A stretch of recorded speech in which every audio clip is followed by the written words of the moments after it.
Hello everyone, welcome you all here in my channel. I am Ankita Singh and today I am going to start class 7 civics. This is the first chapter I am going to start today, and civics is a portion of your social science. It is a branch of social science. It's a sub-subject of social studies.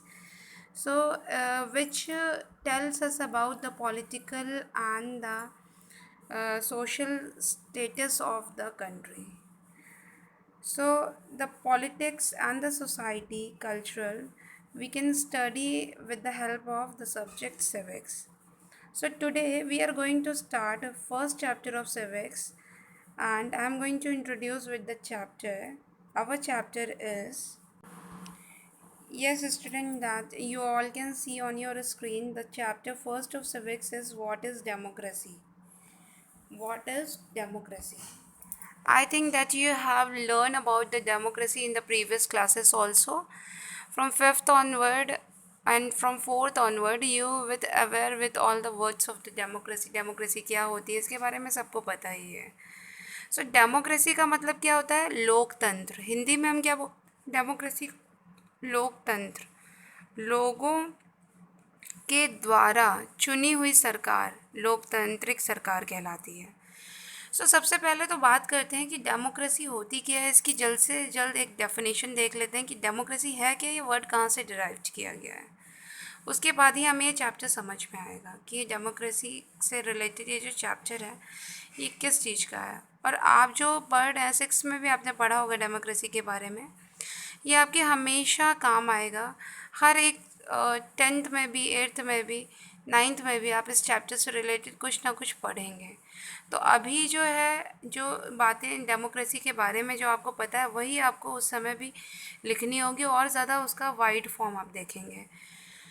इसको अच्छे से समझिए ताकि ये chapter, ये concept ही आपका हमेशा clear रहे.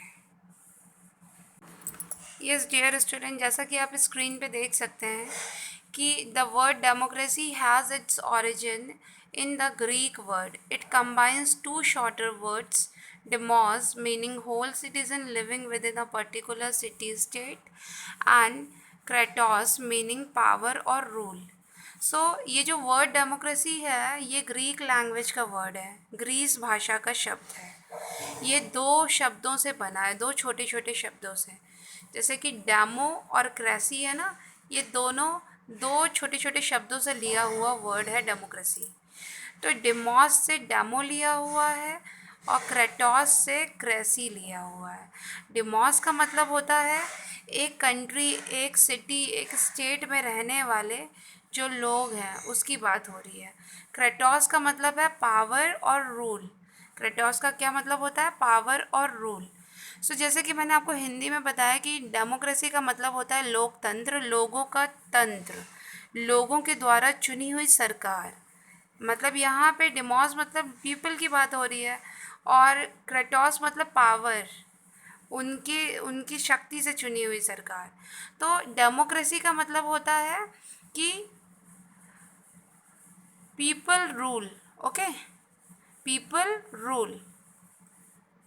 यहाँ पे लोगों द्वारा बनी हुई सरकार है, मतलब लोगों के पास वो पावर है रूल करने की.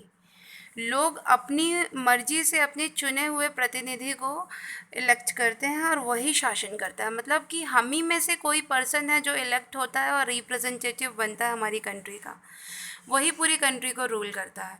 इसीलिए डेमोक्रेसी को कहा गया है लोकतंत्र, लोगों द्वारा चुनी हुई तंत्र या सरकार, जो लोग अपने में से ही किसी प्रतिनिधि को चुन के सत्ता देते हैं. ओके, हमारे पास वो पावर है, power to right to give vote, right to give vote, this is our power.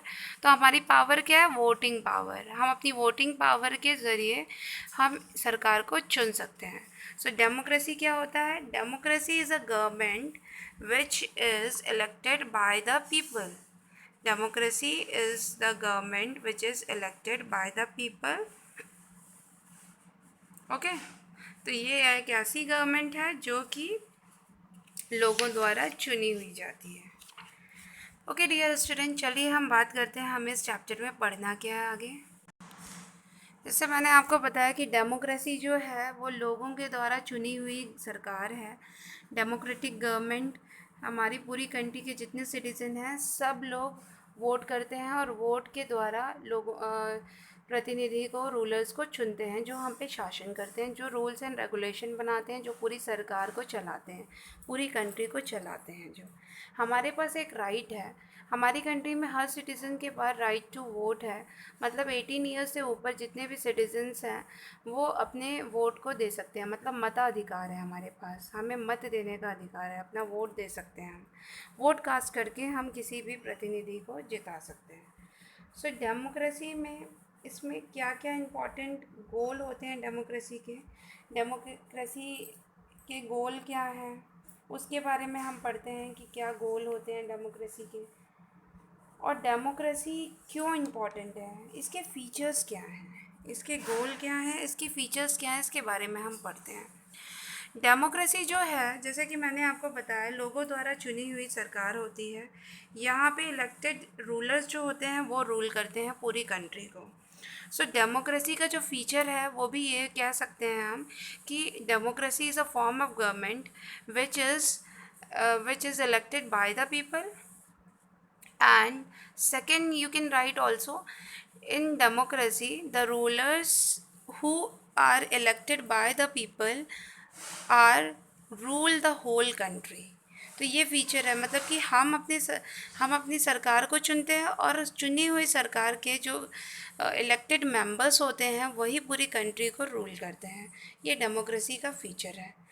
Democracy ensure करता है सिटीजन्स को बहुत सारे राइट प्रोवाइड करता है। ठीक है, हमारे कॉन्स्टिट्यूशन में भी हमें बहुत सारे राइट्स दिए गए हैं, हमारे फंडामेंटल अधिकार जो हैं हमें दिए गए हैं, जिससे हमारी जो डिग्निटी है, हमारी जो सेल्फ रिस्पेक्ट है वो बनी रहती है और हम उस राइट के आधार पर सारे वर्क कर सकते हैं। मतलब हम लोगों को ये अधिकार होता है कि हम अपने अपने अधिकारों के हिसाब से अपना वर्क कर सकते हैं, अपने अधिकारों के हिसाब से जी सकते हैं। मतलब हम लोग फ्री होते हैं, स्वतंत्र होते हैं उन सब के हिसाब से जीने के लिए। डेमोक्रेसी में जो पावर्स होती हैं वो डिस्ट्रीब्यूट होती हैं अलग अलग लेवल्स में। जैसे कि हम डेमोक्रेटिक गवर्नमेंट में देख सकते हैं कि जो डेमोक्रेटिक गवर्नमेंट होती है वो अलग अलग लेवल्स पे वर्क करती है। डेमोक्रेसी में जो गवर्नमेंट है उसमें 3 ऑर्गन्स मेनली वर्क करते हैं। कौन कौन से 3 ऑर्गन्स? एक तो legislature, then second is executive, and the third is judiciary। आप सबको पता है लेजिस्लेचर मतलब ऐसी ऑर्गन जो नियम और कानून बनाती है, जैसे कि हमारी पार्लियामेंट। देन सेकंड जो है वो है हमारी एग्जीक्यूटिव्स। यहाँ पे 2 तरह के एग्जीक्यूटिव होते हैं, एक परमानेंट एग्जीक्यूटिव, एक पॉलिटिकल एग्जीक्यूटिव। जो परमानेंट एग्जीक्यूटिव होते हैं वो एग्जीक्यूटिव हमारे जैसे कि ISPC अधिकारी, पुलिस ऑफिसर्स, ये परमानेंट एग्जीक्यूटिव होते हैं। पॉलिटिकल एग्जीक्यूटिव वो होते हैं जो 5 इयर्स के लिए इलेक्टेड होते हैं एंड आफ्टर 5 इयर्स उनको री इलेक्ट किया जाता है। तो ये 2 टाइप्स के एग्जीक्यूटिव्स होते हैं। तो यहाँ हमने देखा कि डेमोक्रेसी में हमें बहुत सारी पावर्स मिलती है, बहुत सारा हमें बेनिफिट है। मैं आपको एक बार डेमोक्रेसी के फ़ीचर्स दिखा देती हूँ। आप डेफिनेशन और फीचर्स ज़रूर से नोट कर लीजिए, ये आपके बहुत काम आएगा। Yes, some of the major features of democracy. The final decision making power rests with those elected by the people. Final decision उन्हीं का होगा जो लोगों द्वारा चुने हुए होंगे, जो सरकार के लोग हमारे द्वारा चुने होंगे, हम जिनको वोट देते हैं उन्हीं के पास डिसीजन मेकिंग पावर होती है, वही पूरे डिसीजन को ले सकते हैं। It must be based on free and fair election. जो डेमोक्रेसी में जो इलेक्शन होते हैं वो पूरा बेस्ड होता है फ्री एंड फेयर रूप से। मतलब जो चुनाव होता है वो फ्री होता है, मतलब कि हर तरह की पार्टी के लोग उसमें इन्वॉल्व हो सकते हैं, और फेयर होता है मतलब कि सारे पर्सन को वोट देने का अधिकार है। Each adult citizen must have 1 vote and each vote must have 1 right. मतलब जितने जो अडल्ट हैं, जो 18 ईयर्स से ऊपर के लोग हैं, उन सबको एक वोट डालने का अधिकार है और हर एक वोट की वैल्यू 1 होती है। ठीक है। जैसे बहुत सारी कंट्रीज़ हैं, जैसे सऊदी अरेबिया, वहाँ पे वुमेन्स को वोट करने का अधिकार नहीं होता। लेकिन हमारी कंट्री में ऐसा नहीं है। हमारी कंट्री में हर कोई जो 18 ईयर से ऊपर का है वो वोट कर सकता है। ऐसे ही फ़िज़ी में रूल है कि फ़िज़ी एक कंट्री है, वहाँ पे एक वोट की कीमत आधी मानी जाती है। जो ओरिजिनल फ़िज़ी है उनकी वोट की भी कीमत 1 होती है, जो ओरिजिनल फ़िज़ी नहीं है उन कहीं किसी और कंट्री के हैं उनकी वोट की कीमत आधी होती है। तो ये बहुत अलग है। इसीलिए डेमोक्रेसी ये कहती है कि हर सिटीज़न को वोट देने का अधिकार है और हर एक सिटीज़न की वोट की वैल्यू 1 है।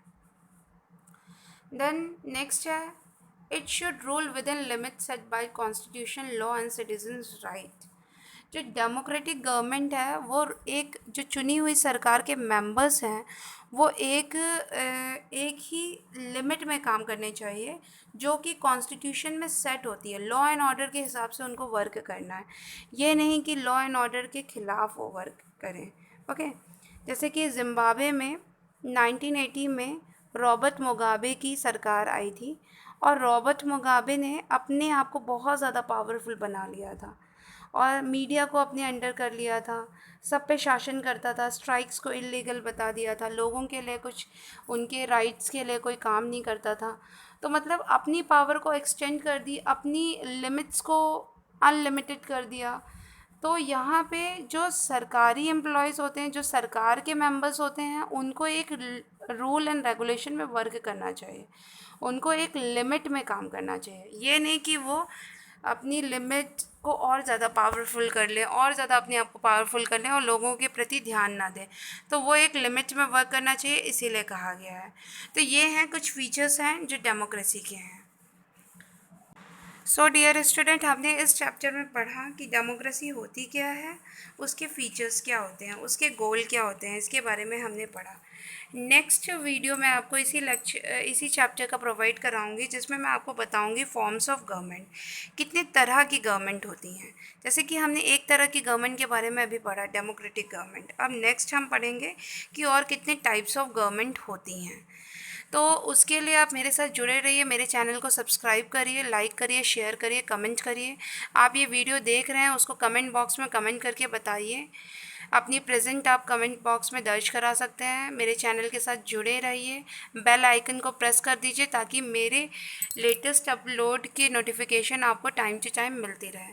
सो dear student, I will back